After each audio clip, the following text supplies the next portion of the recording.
ತೆಲುಗು ಕಿರುತೆರೆ ನಟ ಚಂದು ಅವರು ಆತ್ಮಹತ್ಯೆಗೆ ಶರಣಾಗಿದ್ದಾರೆ. ಆತ್ಮಹತ್ಯೆಗೂ ಮೊದಲು ಪವಿತ್ರ ಸಾವಿನಿಂದ ಸಾಕಷ್ಟು ನೋವಿಗೆ ಕೂಡ ಒಳಗಾಗಿದ್ರು. ಅವರ ಅಂತ್ಯಕ್ರಿಯೆಯಲ್ಲೂ ಕೂಡ ಪಾಲ್ಗೊಂಡಿದ್ರು. ಹೀಗಾಗಿ ಈ ಎಲ್ಲವುಗಳ ಬಗ್ಗೆ ಮಾತಾಡೋದಕ್ಕೆ ಪವಿತ್ರ ಜಯರಾಮ್ ಅವರ ಸಂಬಂಧಿಕರು ಕೂಡ ನಮ್ಮ ಜೊತೆಲಿದ್ದಾರೆ. ಸರ್, ಮಾಹಿತಿ ತಮಗಿದೆಯಾ ಅಥವಾ ಇಲ್ಲ ಗೊತ್ತಿಲ್ಲ. ಕಿರುತೆರೆ ನಟ ಚಂದು ಅವರು ಸಾವನ್ನಪ್ಪಿದ್ದಾರೆ.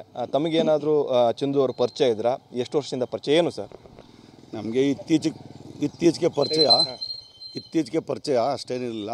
ಮತ್ತು ಅವರು ಆಂಧ್ರದಿಂದ ಬರಬೇಕಾದ್ರೆ ನಮ್ಮ ಮನೆಗೆ ಬಂದೋಯ್ತು. 2-3 ಬಾರಿ ನಮ್ಮ ಮನೆಗೆ ಬಂದಿರಬೇಕಾದ್ರೆ ಸ್ವಲ್ಪ ಚೆನ್ನಾಗಿ ನನ್ನ ಜೊತೆಲೆಲ್ಲ ಆ್ಯಕ್ಟಿವ್ ಆಗಿದ್ದರು. ಅವ್ರಿಗೆ ಅಷ್ಟಾಗಿ ಕನ್ನಡ ಗೊತ್ತಿರಲಿಲ್ಲ, ತೆಲುಗಲ್ಲೆಲ್ಲ ಮಾತಾಡ್ಬೇಕಾದ್ರೆ ನಾನು ಸ್ವಲ್ಪ ಅವ್ರ ಜೊತೆ ಅಡ್ಜಸ್ಟ್ ಆಗಿದೆ. ಏನೇ ವಿಚಾರ ಇದ್ರು ನನ್ನ ಜೊತೆ ಸಣ್ಣ ಪುಟ್ಟ ವಿಚಾರದಲ್ಲಿ ಮಾತಾಡ್ಕೊತಿದ್ರು.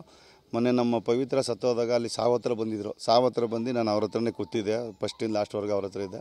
ಅವಾಗ ಹೇಳ್ಕೊಂಡ್ರು, ಅಣ್ಣ ನಾನು ಪವಿತ್ರನಿಗೋಸ್ಕರ ನನ್ನ ಜೀವನೇ ತ್ಯಾಗ ಮಾಡಿದೆ ಕಾರಣ ಅವ್ರು ಬುಟ್ಟಿ ನನ್ನ ಕೈಲಿ ಇರೋಕ್ಕೂ ಹೋಗಲ್ಲ. ಮತ್ತು ಮಕ್ಕಳೆಲ್ಲ ನಾನು ಅವ್ರನ್ನ ಒಂದು ಅಭಿವೃದ್ಧಿ ಮಾಡಬೇಕು, ಮತ್ತು ಮಗಳಿಗೆ ಒಂದು ಎಜುಕೇಷನ್ ಕೊಡಿಸ್ಬೇಕು, ಮತ್ತು ಮಗನಿಗೂ ಧಾರಾವಾಹಿಗೆ ಹಾಕಬೇಕು. ಸುನೀಲ್ ಪಾಲಿ ಹೌಸ್ನಲ್ಲಿ ತರಕಾರಿ ಕೃಷಿ ಮಾಡಿ ಎಕರೆಗೆ 40 ಲಕ್ಷ ಗಳಿಸ್ತಿದ್ದಾರೆ. ನೀವು ಕೂಡ ಅವರಿಂದ ಕಲಿಬೇಕಾ? ಅವ್ರ ಜೊತೆ ವಿಡಿಯೋ ಕಾಲ್ನಲ್ಲಿ ಮಾತಾಡಬೇಕಾ? ಈಗಲೇ ಫ್ರೀಡಮ್ ಆ್ಯಪ್ ಡೌನ್ಲೋಡ್ ಮಾಡಿ ಅಂತ ಮೊನ್ನೆ ಎಲ್ಲ ಮಾತಾಡಿದ ಕಾರಣ ಈಗ ನೆಕ್ಸ್ಟ್ ತಿಂಗಳಿಗೆ ಅವನಿಗೂ ಒಂದು ಧಾರಾವಾಹಿಗೆ ಒಂದು ರೋಲ್ಗೆ ಒಂದು ಪ್ರೋಗ್ರಾಮ್ಗೆ ರೆಡಿ ಮಾಡಿದ್ದು, ಮತ್ತು ಅಗ್ರಿಮೆಂಟು ಇತ್ತು.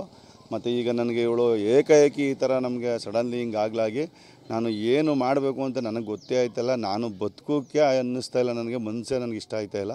ನಾನು ಯಾವ ರೀತಿ ಜೀವನ ಮಾಡಬೇಕು, ಯಾವ ರೀತಿ ಹೋಗಬೇಕು ಅಂತ ನನಗೇನು ಅನ್ನಿಸ್ತಾ ಇಲ್ಲ. ಮತ್ತು ಅಲ್ಲಿ ಊರಿನಲ್ಲಿ ಆಂಧ್ರದಲ್ಲಿ ಅಲ್ಲಿ ಧಾರಾವಾಹಿಲಿ ಅಲ್ಲಿ ನಾನು ಯಾವುದೇ ಒಂದಕ್ಕೂ ಪವಿತ್ರನ ಬಿಟ್ಟು ನಾವೇನು ಇದು ಮಾಡ್ತಿರ್ಲಿಲ್ಲ. ಜೊತೆಲೇ ಹೋಯ್ತಿದ್ದೋ, ಜೊತೆಲೇ ಬರ್ತಿದ್ದೋ. ನಮ್ಮ ತಂದೆ ತಾಯಿ, ನಮ್ಮ ಅಣ್ಣ ತಮ್ಮ ಬಂಧು ಬಳಗ ಎಲ್ಲ ಬಿಟ್ಟು ಬಂದೆ ನಾನು.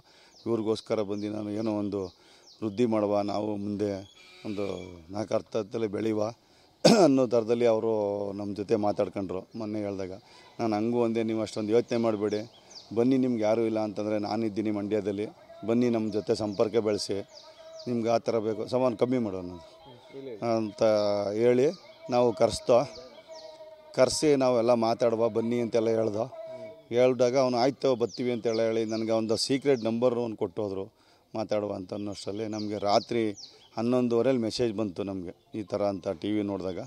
ಹಾಗಾಗಿ ನಾವು ಏನು ಮಾತಾಡಬೇಕು, ಏನು ಬಿಡಬೇಕು ಅಂತ ನಮ್ಗೆ ಅಷ್ಟೊಂದು ಸರಿ